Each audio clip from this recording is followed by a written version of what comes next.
All right, the first thing I like to point out is the ability to bake or not to bake. Okay, so we're going to run through this example. And this is very simple. All I do is hit one of these into edit mode, hit A. Here's the unique one. I'm just going to go in here and image, new image, and we're going to call this unique.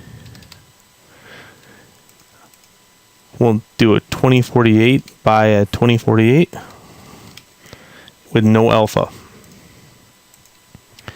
Okay, let's go over here and do the same thing for this one. This time we'll label it, and this one we're going to go image, new image, and we're going to call this one stacked.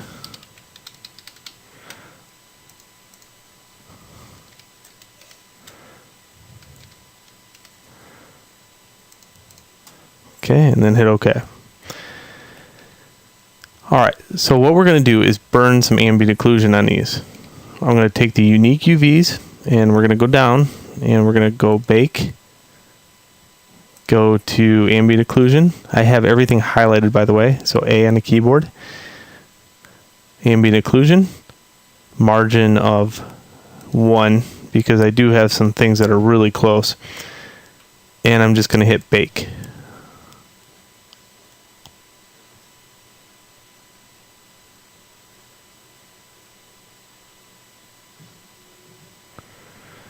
And we'll see how that turns out.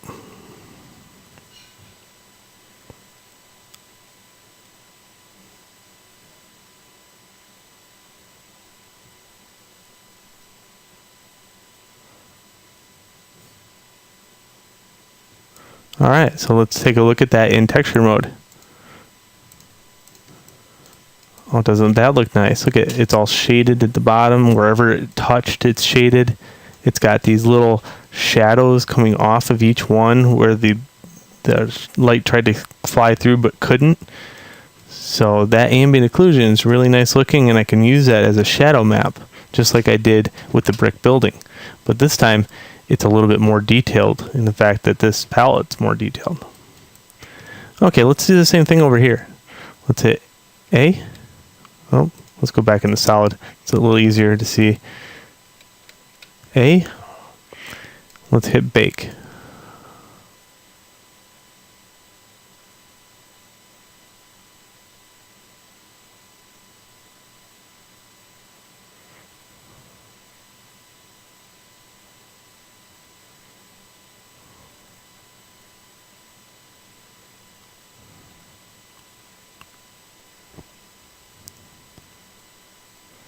It's just starting now to calculate.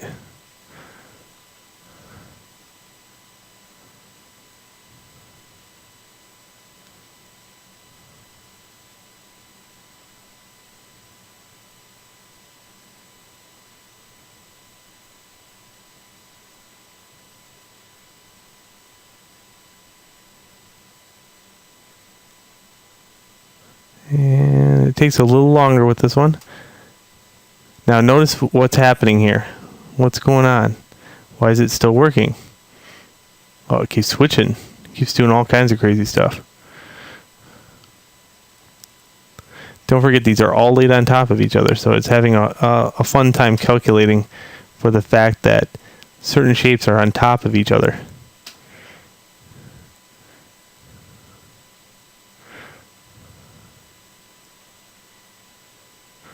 So it'll constantly switch. This one it's settled upon because it only had to calculate this 3 times. This one only had to calculate 3 times. But this one probably had to calculate like 7 times. 1, 2, 3, 4, 5, 6, 7, 8, 9, 10, 11 times. So that's why it's taken so long.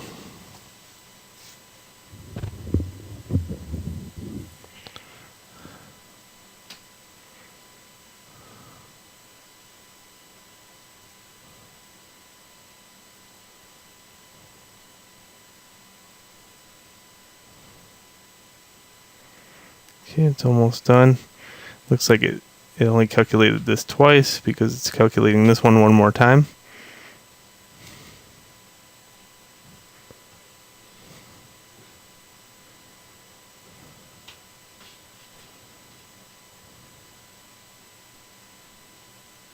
And There we go. It's done. So let's look at that one in textured mode.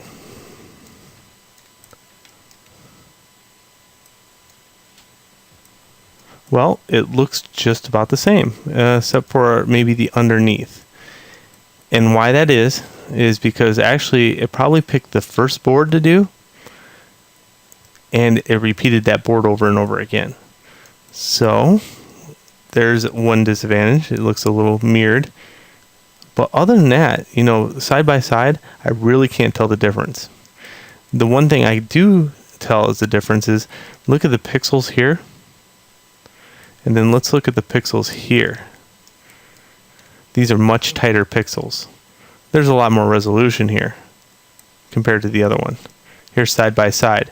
Pixels on the unique versus pixels on the stacked. And why that is because these shells are smaller and these are bigger. So therefore, oh no, these are smaller, these are bigger. Sorry. So this is my stacked one right here. So the stacked one does have a better resolution. And why that is if you look at it, the stacked one did take up more of the UV space, where the other one, all the little shells, these shells are smaller. So the smaller the shells, the less the resolution. This one, bigger the shells, more resolution. All right. Well, now that we burned the ambient occlusion on these, let's look at what that means via the color map. So far, I'm pretty happy with both, but we'll keep continuing. I'm pretty biased, but let's continue to do this, and that way we could put them side by side. And if any instructor ever asks or ever says, you can't stack UVs, you can say, well, here's an example, and this is why it works. So let's keep going into the next video.